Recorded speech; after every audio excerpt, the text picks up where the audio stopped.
19 February 1630 रोजी महाराष्ट्राच्या नभांगणामध्ये उदय झालेल्या एका महान सूर्याचा 3 एप्रिल 1680 रोजी अस्त झाला.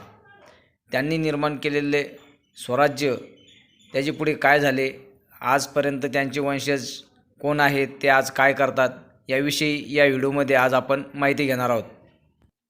छत्रपती शिवाजी महाराजांच्या मृत्यूनंतर त्यांचे पराक्रमी सुपुत्र छत्रपती संभाजी महाराज यांनी 9 वर्ष अखंड लढाया करून चौबाजूंनी येणाऱ्या शत्रूला थोपवून धरून स्वराज्याचे रक्षण केले. संभाजी महाराज आणि राजाराम महाराज हे त्यांचे पुत्र. संभाजी महाराजांची आई सईबाई आणि राजाराम महाराजांची आई सोयराबाई ह्या होत्या. शिवाजी महाराजांच्या मृत्यूनंतर संभाजी महाराज राज्यकारभार पाहू लागले. 1689 साली औरंगजेबाच्या कैदेतच त्यांचा मृत्यू झाला. यावेळेस त्यांच्याबरोबर त्यांचा मुलगा शाहू यांनाही औरंगजेबाने कैद केलं होतं. राजाराम महाराज यांचा राज्यकारभार कसा होता हे आपण बघूया. संभाजी महाराजांच्या मृत्यूनंतर राजाराम महाराज काही काळ महाराष्ट्रात राहिले आणि ते तामिळनाडूत जिंजी इथल्या मराठी स्वराज्याच्या मुलखात गेले. तेथून ते महाराष्ट्र आणि जिंजीचा कारभार रामचंद्रपंत आंबातेकर, ताजी घोरपडे, धनाजी जाधव यांच्याच होते. तेथे 8 वर्ष राज्यकारभार केल्यानंतर 1698 साली ते महाराष्ट्रात परत आले. त्यानंतर त्यांच्या मृत्यूपर्यंत म्हणजे 1700 पर्यंत ते महाराष्ट्रातच होते. वयाच्या 30व्या वर्षी त्यांच्या सिंहगडावर मृत्यू झाला. राजाराम महाराज यांच्या मृत्यूनंतर त्यांची पत्नी ताराराणी यांनी आपला मुलगा शिवाजी दुसरे यांना गादीवर बसवून राज्यकारभार सुरू केला. ताराराणी या हंबीरराव मोहिते यांच्या कन्या होत्या. त्यांना महाराणी ताराबाई असंही म्हटलं जातं. इतिहास अभ्यासक इंद्रजित सावंत यांनी BBC मराठीशी बोलताना सांगतात की राजाराम महाराज यांना शाहू महाराज मुघलांच्या कैदेतून सुटून परत येतील आणि ते राज्यकारभार सांभाळतील असं वाटायचं. मात्र ताराराणी यांचं मत वेगळं होतं. हे राज्य नवं आहे, राजाराम महाराजांनी मिळवलेलं टिकवलेलं आहे, अशी त्यांची भूमिका होती. ताराराणी आणि शाहू महाराज यांच्यातील वादाबद्दल आपण माहिती पाहू. 7 सालाचा मृत्यू आणि गादीवरून वाद सुरू झाला. शाहू महाराज सुटून आल्यानंतर ताराराणींच्या पक्षातले एक सरदार बाहेर पडून तिकडे जाऊन मिळू लागले. त्यामुळे शाहू महाराजांचं पारडं अधिकाधिक जड होऊ लागलं. अखेर धनाजी जाधव शाहूंच्या पक्षात गेल्यानंतर सर्व परिस्थिती पालटली. शाहू महाराजांनी ताराराणीच्या ताब्यातील पन्हाळ्यावर हल्ला केला. त्यानंतर ताराराणी काही काळ रांगणा किल्ल्यावर गेल्या. 1708 साली शाहू महाराजांची साताऱ्यात सत्ता स्थापन झाली. काही काळानंतर ताराराणी यांनी पन्हाळा, विशाळगड पुन्हा जिंकून घेतले आणि 1710 साली कोल्हापूर राज्याचा पन्हाळ्यावरती पाया रचला. त्यामुळे एक स्वतंत्र राज्याची निर्मिती झाली. पन्हाळ्यावर त्यांनी आपले पुत्र शिवाजी दुसरे यांना गादीवर बसवून कारभार सुरू केला. पन्हाळ्यावरचा त्यांचा वाडा आजही सुस्थितीत उभा आहे. पण हे सगळं काही आलबेल सुरळीत चालणारं नव्हतं. 1714 पर्यंत ही स्थिती कायम राहिल्यावर राजाराम महाराजांची दुसरी पत्नी राजेशबाई आणि त्यांचे पुत्र संभाजी दुसरे यांनी अचानक ताराराणींना बाजूला करून राज्यकारभार हातात घेतला. ताराराणी आणि शिवाजी दुसरे यांना पन्हाळ्यावर नजरकैदेत ठेवण्यात आले. नजरकैदेतच शिवाजी यांचा 1727 साली मृत्यू झाला. त्यानंतर ताराराणी साताऱ्याला शाहू महाराजांच्या आश्रयाला गेल्या. 1731 साली शाहू महाराज आणि कोल्हापूर पन्हाळ्याचे संभाजी दुसरे यांच्यामध्ये वारणेचा तह झाला. वारणा नदीच्या उत्तरेस शाहू महाराज यांचे सातारा संस्थान आणि दक्षिणेस संभाजी यांचे कोल्हापूर संस्थान अशा 2 राजगाद्या तयार झाल्या. साताऱ्यामध्ये शाहू महाराजांनंतर वारस नसल्याचे चित्र स्पष्ट होताच ताराराणी यांनी रामराजा किंवा राजाराम दुसरे हा आपला नातू आहे, म्हणजेच थोरल्या छत्रपती शिवाजी महाराजांचा थेट वंशज आहे असे सांगून त्यांना सत्तेवर बसवण्यास शाहू महाराजांना राजी केलं. शाहू महाराजांच्या निधनानंतर रामराजे साताऱ्याचा कारभार चालवू लागले.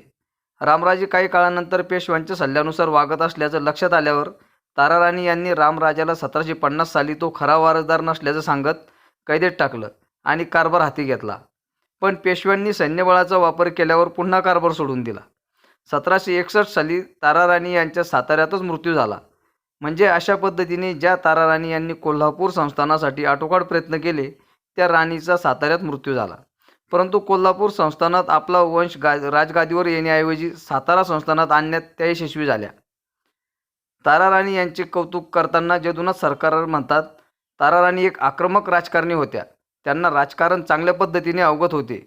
म्हणूनच त्या राज्यकारभार करू शकल्या आणि पेचप्रसंगातून मार्ग काढू शकल्या. ताराराणी यांच्यानंतर साताऱ्यामध्ये 1777 साली रामराजे यांचा मृत्यू झाला. त्यांनी शाहूराजे दुसरे यांना दत्तक घेतलं होतं. प्रतापसिंग हे त्यांचे पुत्र होते. 1818 साली मराठा साम्राज्य संपुष्टात आलं, पण साताऱ्यामध्ये प्रतापसिंहांना नव्याने राजपदावर स्थानापन्न करण्यात आलं. 25 सप्टेंबर 1819 मध्ये इंग्रज आणि प्रतापसिंह यांच्यामध्ये करार झाला, असं जेम्स कनिंगहॅम ग्रँड डफ या पुस्तकात डॉक्टर अ.रा. कुलकर्णी यांनी लिहून ठेवले आहे. सप्टेंबर 1839 मध्ये प्रतापसिंह यांना इंग्रजांनी पदच्युत केले. त्यानंतर ते वाराणसीला जाऊन राहिले. त्यांच्यानंतर त्यांचे भाऊ आप्पासाहेब म्हणजेच शहाजीराजे साताऱ्याचे सूत्र सांभाळू लागले. 1849 साली साताऱ्याचे राज्यच खालसा झाले. याच भोसले घराण्याचे सध्या उदयनराजे भोसले वंशज आहेत. त्याचवेळी तिकडे कोल्हापूरमध्ये सुद्धा घडामोडी घडत होत्या. तिकडे संभाजीराजे दुसरे कोल्हापूरचा कारभार पाहत होते. संतती नसल्यामुळे त्यांनी शिवाजी दुसरे यांना दत्तक घेतले होते. हे शिवाजी दुसरे 1762 ते 1813 असे 51 वर्ष कोल्हापूरच्या गादीवर होते. त्यानंतर 1838 पर्यंत संभाजी व शहाजी या दोन भावांनी कोल्हापूरची गादी सांभाळली. मराठा साम्राज्याची सूत्र अनेक वर्ष पन्हाळगड इथून सांभाळली गेली. त्यानंतर शहाजी यांचे पुत्र शिवाजी तिसरे यांनी 1866 पर्यंत राज्यकारभार केला. त्यांनी राजाराम यांना दत्तक घेतले. हे राजाराम महाराज 1870 साली इटलीमध्ये वारले. त्यांनाही पुत्र नसल्यामुळे शिवाजी चौथे यांना दत्तक घेण्यात आले. त्यांचा 1883 साली मृत्यू झाला. राजर्षी शाहू महाराज यांचा आपण कार्यभार पाहू. शिवाजी चौथे यांच्या मृत्यूनंतर कागलकर घाटगे घराण्यातून यशवंतराव यांना दत्तक घेण्यात आलं. तेच राजर्षी शाहू महाराज म्हणून ओळखले जातात. जातीभेदाविरुद्ध त्यांनी दिलेला लढा, शिक्षण, समाजोपयोगी व्यवस्था, आरोग्य सुविधा या क्षेत्रात त्यांनी केलेलं कार्य इतिहासात अजरामर झालं आहे. छत्रपती शाहू महाराजांचे 1922 साली निधन झाले. त्यांच्यानंतर त्यांचे पुत्र राजाराम महाराज कोल्हापूरच्या गादीवर आले. 1940 पर्यंत त्यांनी कोल्हापूरचा राज्यकारभार सांभाळला. त्यानंतर 1946 पर्यंत शिवाजी हे कोल्हापूरचे राजे होते.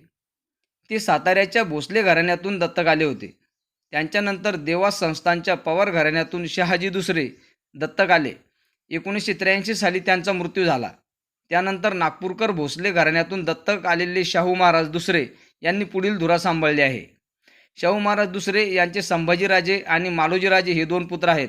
त्यापैकी मालोजीराजे छत्रपती यांनी 2004 साली विधानसभेची निवडणूक लढवून विधानसभेत प्रतिनिधित्व केलं होतं. संभाजीराजे छत्रपती यांचा जन्म 11 फेब्रुवारी 1971 रोजी झाला. त्यांचे शिक्षण कोल्हापूर आणि राजकोट येथे झाले आहे. त्यांनी 2009 साली राष्ट्रवादी काँग्रेस पक्षातर्फे लोकसभेची निवडणूक लढवली होती, मात्र त्यांना यश आले नाही.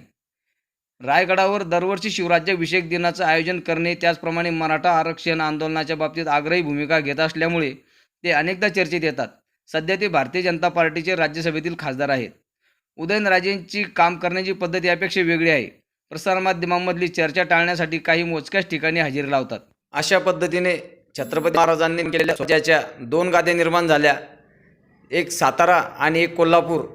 आज रोजी त्यांचे वंशज छत्रपती संभाजीराजे, मालोजीराजे आणि उदयनराजे भोसले ही मंडळी महाराष्ट्राच्या राज्यकारभारात आपलं योगदान देत आहेत.